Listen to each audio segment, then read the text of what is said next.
Hello everybody and welcome to the first paragraph in between.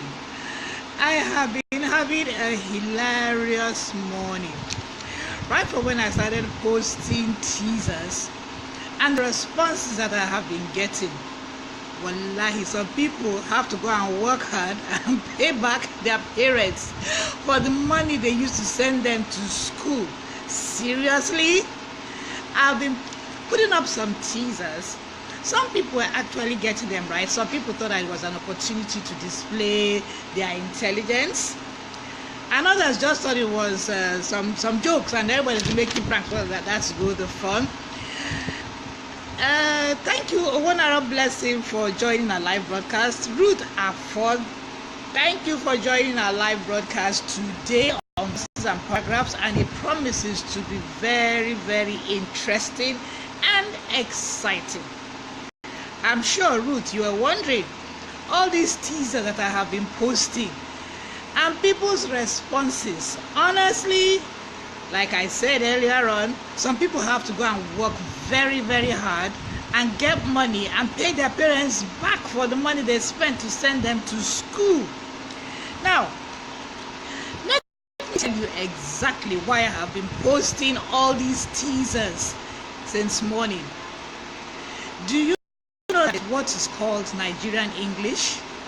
We have what is called Standard Nigerian English, and it is a dialect of English spoken in Nigeria.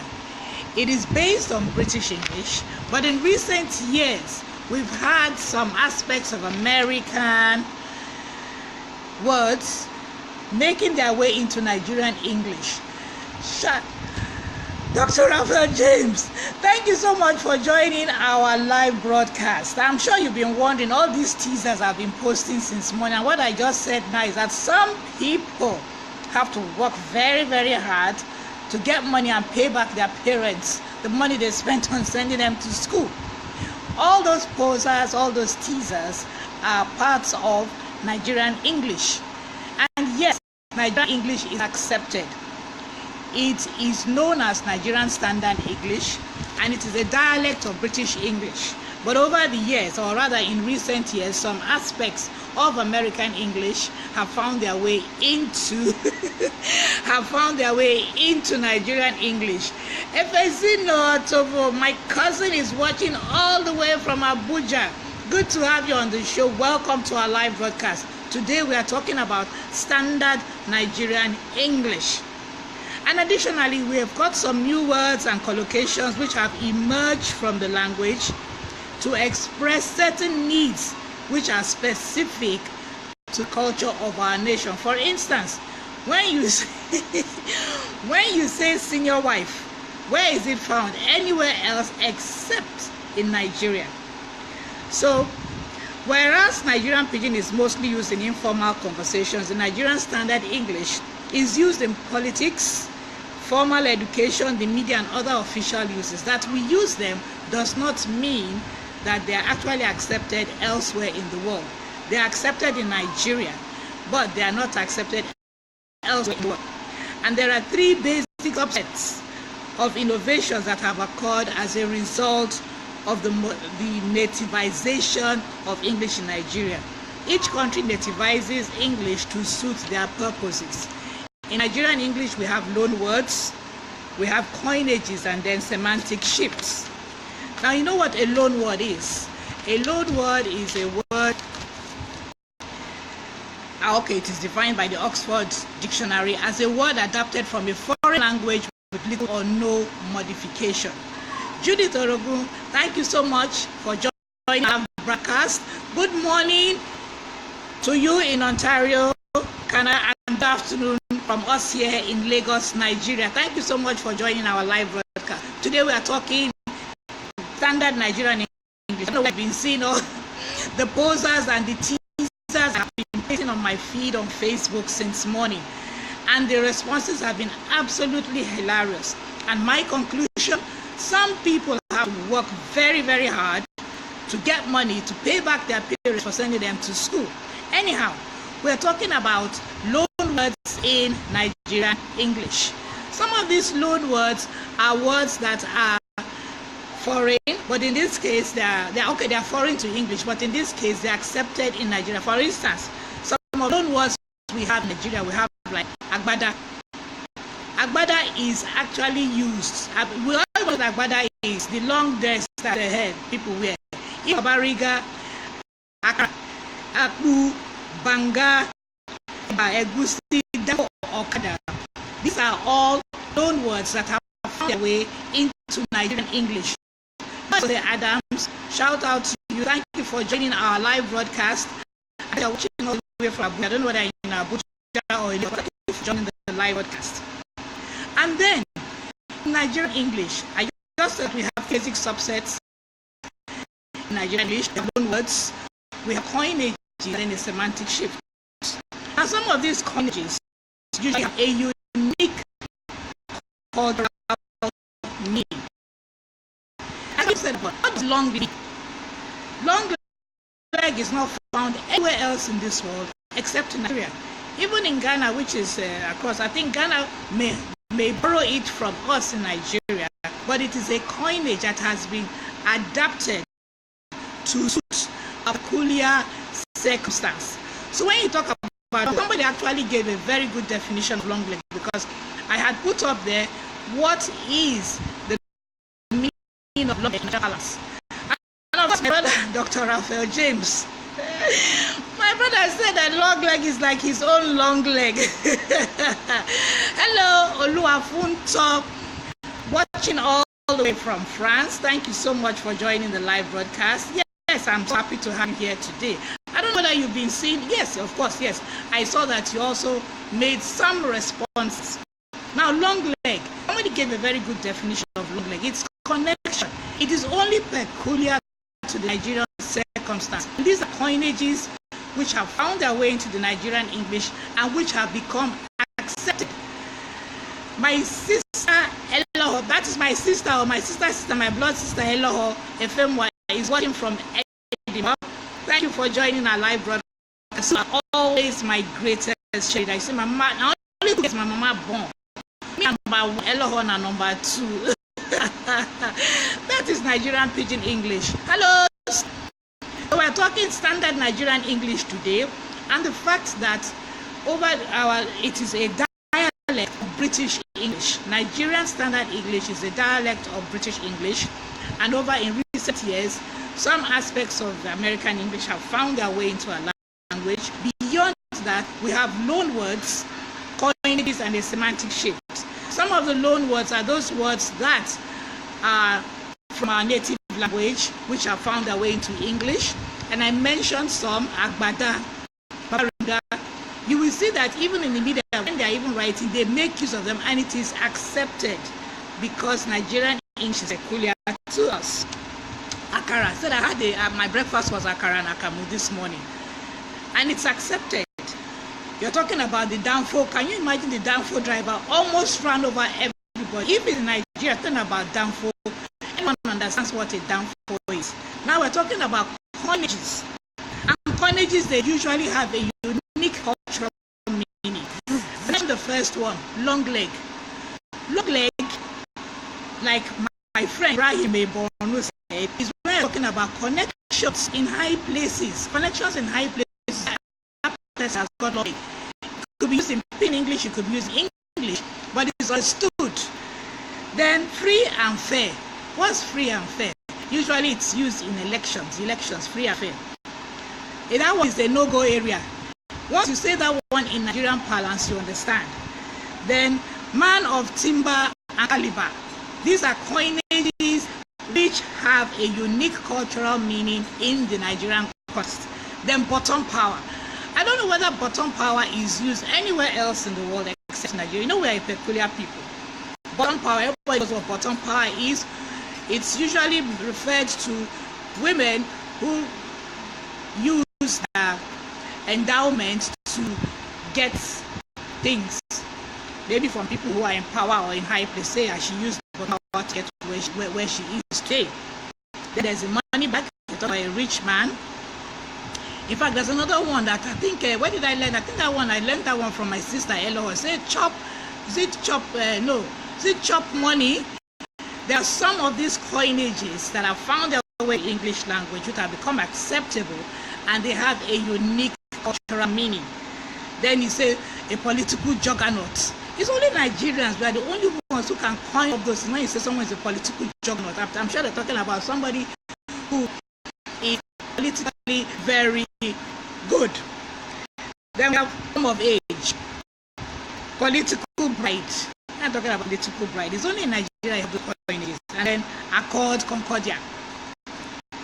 Then there are some wrong words and phrases commonly used by Nigerians, and there comes luxurious bus. Now, for those of you trying to give a PhD thesis on luxurious bus or luxurious, Pastor Akpoghene-Adaiah said luxurious bus is when you want to travel to the east, and luxury bus is when you want to travel to America. Now, these words and phrases have become peculiar to Nigerians, but that is not the correct usage. The correct word is not luxurious bus, it is a luxury bus. I don't know where we got the word from luxurious bus, but luxurious bus is not correct. So those of you who were saying luxurious bus, you used it to travel to the east or what, the correct word is luxury bus. So when you see your colleague who has a second degree in English or a second degree in any of the subjects saying, I'm going to take a luxurious bus to the east, it is wrong. The correct terminology is luxury bus. Then we talk about the plate number. Everybody has a plate number on the cars, but that is Nigerian usage. The correct form is number plates. And Nigerians are fond of using the expression. Of recent, I went to the hospital and I saw a doctor. The farmer's daughter. I would like to welcome the farmer's daughter to our live broadcast today for the first time. Dear Funkes, thank you so much for joining our live broadcast. Today we're talking about standard Nigerian English, and I'm talking about words and phrases that are commonly used by Nigerians. It is not luxurious bus. It is luxury bus. Of recent, Nigerians like use that. Say of recent, I have been having a headache. It's not of recent, it's recently or of late. So when you say of recent, I don't know how we came about it, but it's not correct. The correct usage is recently or of late. And then I asked, what is it, hot drink or strong drink? Nigerians, I don't know why we call it hot drink. It is either hard drink or strong drink. And you all know what hot drink is. Ogogoro, akpateshi, kai. It is not hot drink. The correct terminology is hard drink or strong drink. And another one, I need to put on the air conditioner. It is cold. Can you put on the air conditioner in your car? It's not air conditioner, it is air condition. That's what it is. It's the correct usage is air condition. I don't know why I am sweating. Anyhow, then there's mannerless. The youth of today, they are mannerless. It is not mannerless. The youth of today are ill-mannered. Ill-mannered is the correct usage of the word. Then say, how much is the rentage of that your house? It's not rentage. It is rent. Then we have vandalization. Even the media uses it. The vandalization of the oil pipes. It's not vandalization. The correct word is vandalism. Vandalism. Then this is another one. I beg you get letter-headed. Do you have letter-headed? Or please on the copies of letter-headed paper. It's not letter-headed paper. It is just plainly letterhead. So if you've been using letter-headed paper, include myself, inclusive, it is wrong. The correct usage is letterhead. Then they say some people are so insultive. It's not insultive. Insulting is the correct pronunciation. Is the correct word. And can you mean that it's just overspeeding? Don't that overspeeding is dangerous? It's not overspeeding. Full speed or speeding. So instead of you to say overspeeding, it is full speed or speeding. Now there are some words, non-existent words that Nigerians like using, and that was one of the T's that I put up. And I asked, is it Akpoghene-Adaiah alias Honorable? Thank you for joining our live broadcast all the way from Abuja. Today we're talking about standard Nigerian English. Earlier on in the day, I had put up a teaser.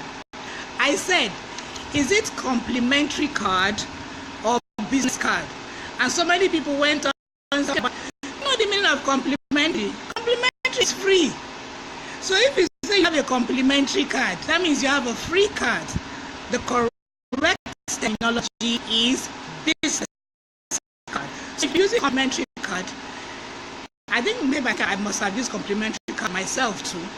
It is wrong. It's not even called card. It is a business card, right? Got it?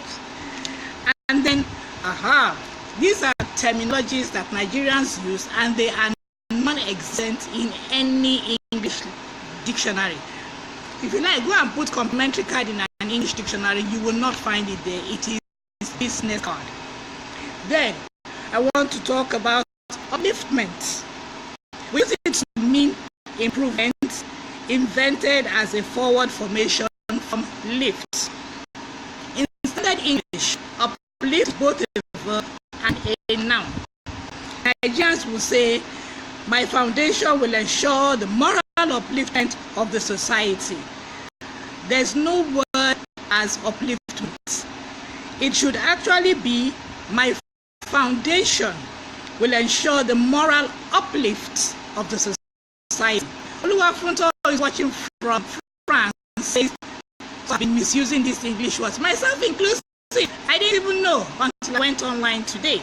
So instead of you saying the moral upliftment or social upliftment, it is uplift. There is no such word as upliftment in any English dictionary in any part of this world. Then, when we're feeling as if you say working experience, it should actually read work experience, not working experience. What do you mean by working experience? What is your work experience? But some, I don't know, I found a way into the English, into Nigerian English, it's way. Working experience is non-existent. Then again, there's this what Nigerians like using it a lot when they say disvirgin. Disvirgin. In Nigeria, it is used to mean a woman has lost her virginity or that something is being used for the first time. Now, I know when I was traveling to Ghana some years back, I had just gotten renewed the passport. And when I got to the border, I said, you have to disvirgin this passport. Well, that's the wrong terminology. You can't find disvirgin in the English dictionary. The correct word is deflower, because disvirgin is not even a word. So if you've been talking about a woman has been disvirgin or lost her virginity, she has been deflowered. Flower as in flower, F-L-O-W-R. So it is deflower. It's not disvirgin. So if you've been using it, you correct yourself. It is the woman has been deflowered or the girl has been deflowered. Then this one is for the Nigerian politicians. Cross-carpeting. Nigerian politicians use it. Political analysts use it, but it is wrong. The correct expression is crossing the floor, party switching, and defection. So even you see, if the social media are washed with cross-carpeting, not like cross-carpeting, it's crossing the floor, party switching and defection. If you listen, if you see, I think there was one time, was it last year or so, in the American media, they talked about crossing the floor. They didn't say cross-carpeting. If you check a dictionary as we speak or Google it, you you will not see. Judith Ogu says working experience could mean that experience is working. I agree with you. Your experience is actually working for you. But when you're filling it out in the CV, the correct expression is work experience. What is the experience you've had working?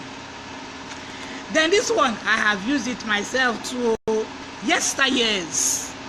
Yesteryear. It has no plural. It is simply yesteryear, whether in singular or plural context.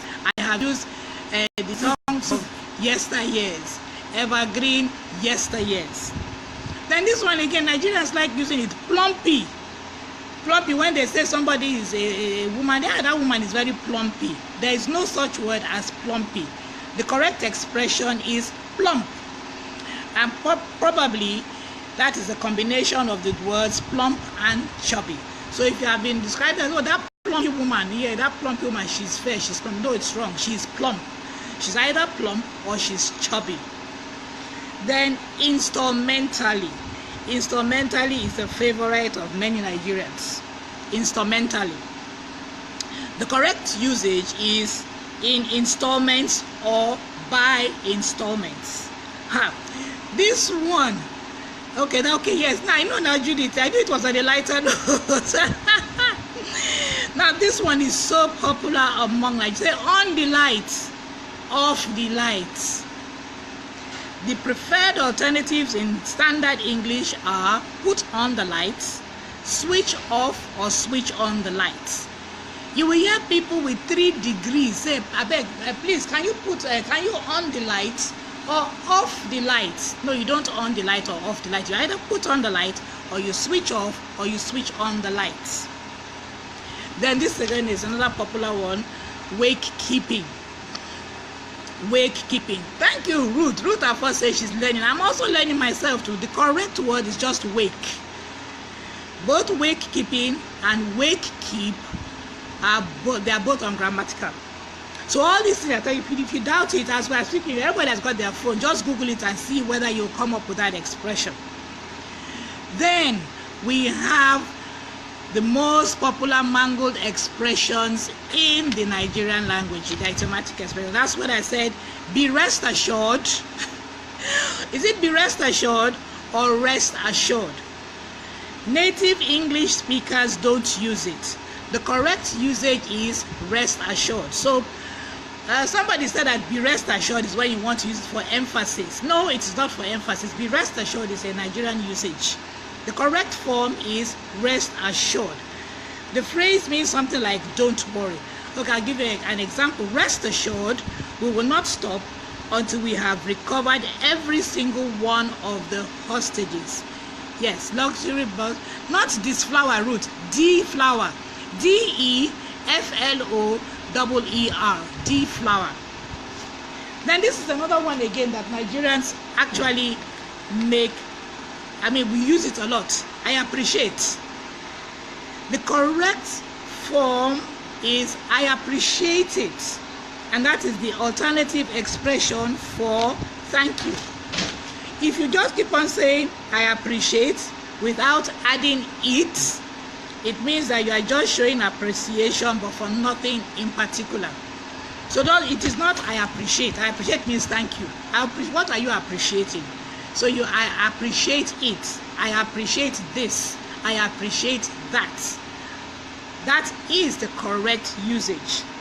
Then another one again, to be at the safer side. It is not to be at the safer side. It is to be on the safer side. To be on the safer side. Then this is another one again. Say he is in soup. Say you are in soup. You broke your mother's beautiful flower vase. You are in soup. Did the person fall into the soup? The correct usage is in the soup. Without the article the expression would mean something other than the conventional meaning. So when you are saying that somebody is in trouble, or you don't say he, she, they are in soup. Because if you say that, that means that the person is actually in a pot of soup, and I don't see how a human being, no matter how small, can fall into a pot of soup. So the correct expression is he is in the soup. That means you're already in trouble. In the soup, not in soup. Don't forget to add the article the. This was so many people make this mistake. Nigerians say you cannot eat your cake and have it, but the native English speaker will say you cannot have your cake and eat it. It's the other way around. You cannot have your cake and eat it. Another popular expression that Nigerians have mangled. Nigerians say more grease to your elbow. When you think about it, just think about the grease. Where are you putting the grease? To your elbow, na pomade. even if it is pomade. The correct form is more power to your elbow. So instead of saying more grease to your elbow, no, it is more power to your elbow. Used to praise people and wish them continued success.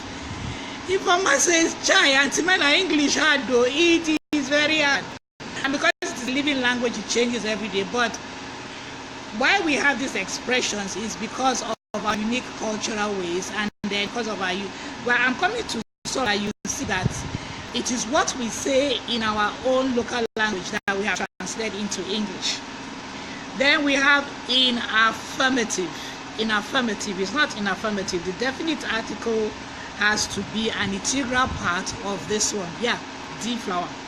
Yes, Ruth, deflower, you got it, deflower. So if instead of you say, when somebody says, "Are you going to be there?" you don't just say in affirmative. You say in the affirmative. In the affirmative.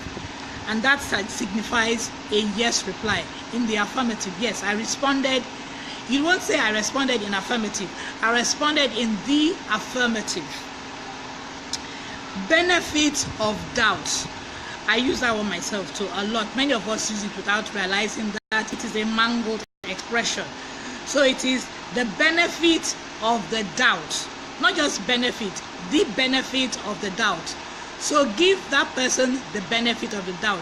Say the young man said he didn't do it. Let us give him the benefit of the doubt, not just benefit of doubt.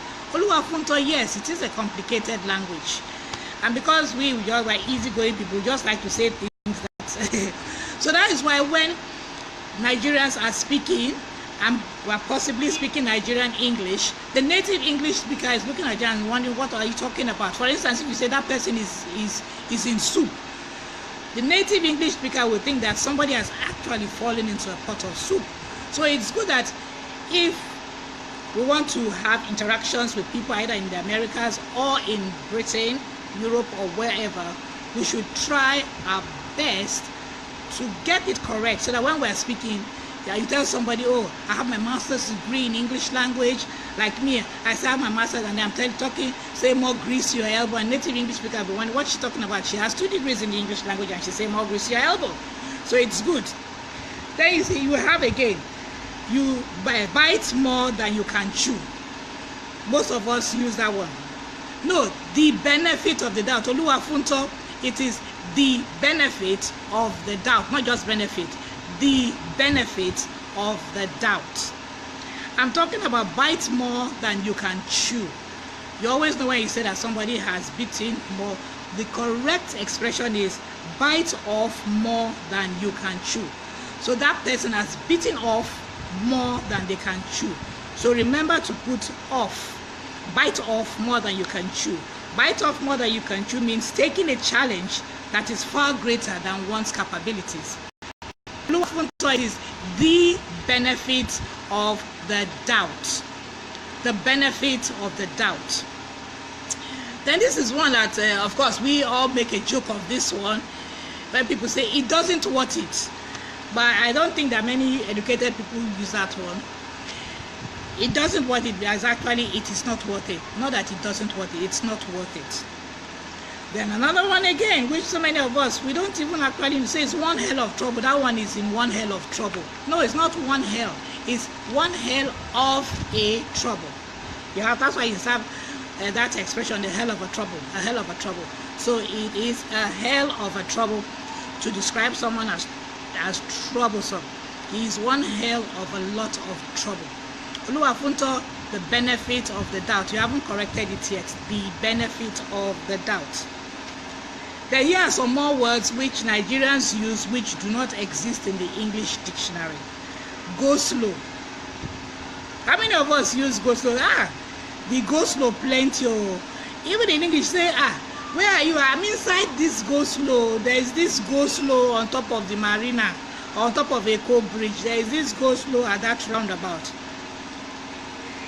Go slow, yeah, the benefit, bite off my. Fantastic, awesome, Oluwafunto, that's it. Sadiat Ihile, thank you for joining our live broadcast. It didn't throw. Judith, it didn't throw. Now, go slow is not congested traffic in the English dictionary. In the English dictionary, it means a form of industrial action. Go slow, that we think is congested traffic. In the English dictionary, it means a form of industrial action in which work or progress is deliberately delayed or slowed down. So if you are talking about go slow to a native speaker of English, the person is going to think that there is an industrial action, whereas you are talking to or referring to congested traffic. So go slow is not existent in the English dictionary. This is another one for those of us who drive. Trafficate. Trafficate is used to describe a situation where a driver indicates to other drivers that he wants to take a turn. There is actually a trafficator on the car, the one that blinks to signal your next motor, but you don't trafficate. Instead, you signal or you indicate that you are going left or right. If which one is the mistake that you make? Which one do you use? So you don't trafficate. There is a trafficator on the dashboard and then the lights that blinks, but you indicate or signal that the man trafficated left. No, there's no word as trafficate. I checked it. I tried looking for trafficate today. I could not find it. Instead, they said in talking about trafficate on Google, they made reference to Nigerian usage. So there's nothing as trafficate. Instead, you indicate or signal that you're going left or right. This one, anyway, everybody knows that this one is not the way you say, flash me. And I don't know where that flashing came. Even banks, they even use the flash me cash. Flashing has different meanings in English, but none has anything to do with the phone call. It doesn't exist in English language. There's nothing like flashing. I don't know who came up with flashing. Then there's another one again. Opportuned. That is OPPORTUNED. Say, I was opportuned to meet. I had been looking for the governor, and I was opportuned to meet him. There's nothing like opportune. What exists is opportune minus the D. It means timely or well-timed, especially convenient or appropriate for a particular action or event. I was opportuned to meet the governor on my way, and that is wrong. It's not opportuned. Yeah, so flashing. Hello, remember, mommy who call and say, now flash, they flash you. Go slow. Go slow is not congested traffic. It is an industrial action where everything is delayed. Yeah. Serious, yes now. What we say now flash, they flash you. I know they call you now flash, I just they flash you. So I don't know who came up with flashing. Then there is this word, I'll spell it for you, Connie. Connie, we call him Connie. C-U-N-N-Y. The right word is cunning. When you say Connie man die, Connie man bury him, it's actually cunning. C-U-N-N-I-N-G, cunning. This is the one I was saying that we have translated from our language into English. When you say talking about next tomorrow, I have seen graduates, I have seen professors use next tomorrow, and that is because there has been a transliteration, transferring the meaning from the local dialect into English. It is actually the day after tomorrow. So you're not going to say next tomorrow, because if you say it in your own language, you can say it in your own language. Now you see that next tomorrow means the day after tomorrow, and so we have just said the next tomorrow. It's not next tomorrow. It is the day after tomorrow. Many of us use this one. Packer. It's not packer. It's dustpan. Dustpan. The one that when you finish sweeping, you use to pack dirty. It's not packer, but it's a dustpan. Then pepperish. Say this food is too pepperish. There's nothing like pepperish there. You cannot find it in any English dictionary in the world. The correct form of usage is peppery. The food is peppery. Then I want to talk about English words that Nigerians often mispronounce. F-U-E-L, which we say is fuel. We pronounce it the way it is spelled. It's actually fuel. The Americans are lucky, their own is gas. It is not fuel. I'm going to go and buy fuel. It is fuel. Then gear, G-E-A-R. Put them for gear now. I don't know why I don't know how they came with gear. It is gear. Then Google as in Google something. Nigerians, even educated will say it is Google. It's not Google. Google is the one you put on your eye goggles. Then you have gigantic. Nigerians say it's gigantic. It's not gigantic, it's gigantic. Gigantic.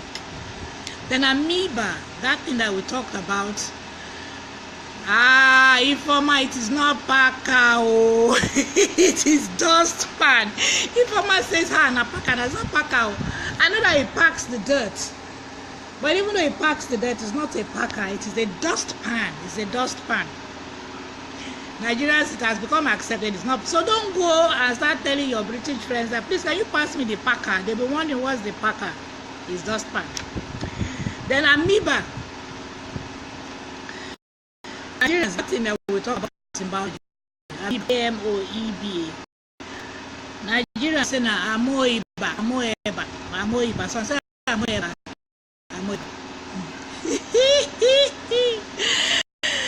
Okay, my big brother the prof is watching. Thank you for joining our live broadcast. Today we're talking about standard Nigerian English. We're talking about English words that Nigerians have mangled, expressions that Nigerians have mangled, and now we're talking about English words that Nigerians often mispronounce. Then there's the word apostle, A-P-O-S-T-L-E.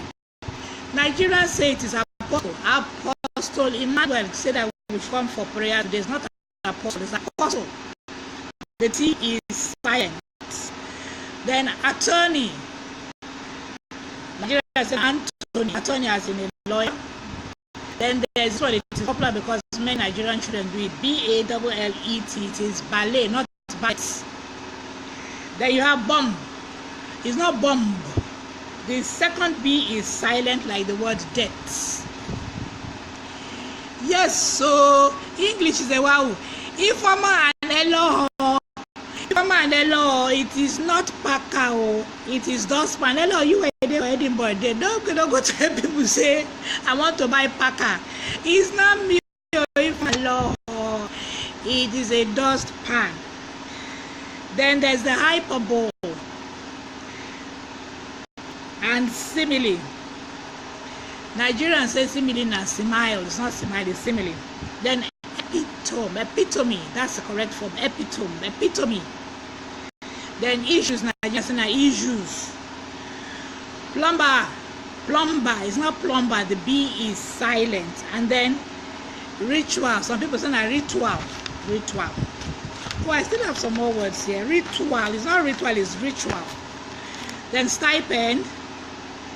Then a stipend. Then sword of the Lord. Nigerians say a sword. It's not sword, it's sword. The W is silent. Then tortoise. Nigerians say it's tortoise. It's not tortoise, it's tortoise. Then Wednesday, not be when, it's Wednesday, not Wednesday. Listen and fasten. Not listing and fasting. Listen, the T is silent. Fasten, the T is silent. We will talk some more. I think that's about enough for today. I think I've given you quite a lot today. I didn't hear anything from Dr. Raphael James. Has he gone off? I didn't hear anything from him. You do not make any comments. Anyway, I'd like to talk about our word of the day. Our word of the day is tub thump. T-U-B T-H-U-M-P. Tub thump. And tub thump is to speak out vigorously, to promote something or express opinions in a noisy and determined way. So when you have somebody shouting, yes, the person is tub thumping. And I'll show you the word tub thump. So tub thump. T-U-B-T-H-U-M-P. So tub thump is when someone is speaking out vigorously in a very noisy way. Yes, you can voice out your, if you don't agree what somebody is saying, you can voice it out. But when you voice it out in a noisy and determined way, you want to promote something. No! This one that they are raising the electricity bill. I know. Go, and then everybody goes and they're shouting out vigorously. That is top thumb. So fasting is not fasting, it's fasten. The T is silent. Yes, hello. The T is silent. The verb top thump was coined by the British author Herman C. McNeill, and his pen name was Sapper. Top thump entered English in 1920. So top thump is someone who is speaking out vigorously. You just have some people, they are protesting or they want to promote something, and the way they be talking vigorously in a noisy, determined way, everybody wants to hear, must hear them, and no, they bang tables and talk to that person is top thumping. Top thump is a verb. Now, a quotable quote for today. This is in honor of the National Library Week. In honor of the National Library Week in America, is a quotable quote. Now, it says, "You want weapons? We are in a library. Books are the best weapon in the world. This room is the greatest arsenal we could have. Arm yourself." Dr. James, I hope you are listening. This quotable quote. You want weapons? We are in a library. Books are the best weapon in the world. This room is the greatest arsenal we have. Arm yourself. And it's written by Russell T. Davies, who is also the author of Doctor Who. He's a Welsh screenwriter and television producer. So on that note, I am glad I can see from the comments that some people have actually taken away a or two today. And let's learn, because we want to be the best that we can. Heck, you can have 2 degrees and you'll be speaking the kind of, yes, I know it's Nigerian English, but at least let us speak the correct thing. Julie Soboti Olabisi, thank you for joining our live broadcast. It's about coming to an end. Today we'll be talking about standard Nigerian English. We'll talk about words and phrases that Nigerians are using. And we've also been talking about non-existent words and phrases that Nigerians use that cannot be found in the dictionary. Our word for today is top thump. I think I am going to sign off now. Thank everyone for joining our live broadcast today, all the way from America, from Edinburgh, from Abuja, from Warri, from Lagos, Sabah. Thank you everyone for joining the live broadcast. Yourself amazing, and we can see you again on Monday. Bye bye.